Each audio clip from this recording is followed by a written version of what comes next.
So this is my personal original Xbox.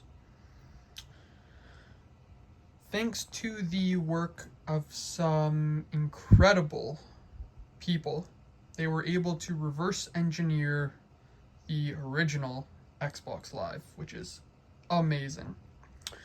In doing so, they launched Insignia, which is an alternate, kind of like the replacement now.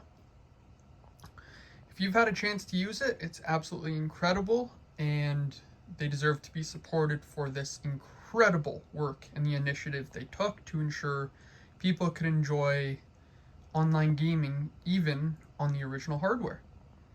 So, with that, I decided I wanted to install Insignia on my main unit, which I did register for, and that went fine, but I've come to a slight bump in the road, we're gonna say. So, once registered, you usually scroll down here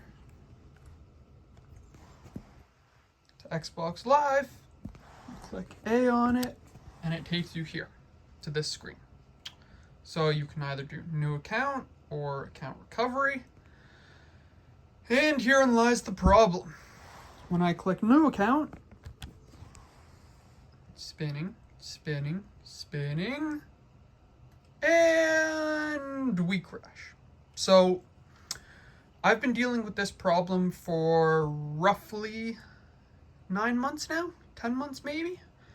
And I've not been able to find an answer, nor has anyone I've been able to reach out to has an answer. So what's the best way to get additional support from people who might have an idea? You post it on YouTube. So if you've seen this, know anything about it, or have a fix, let me know.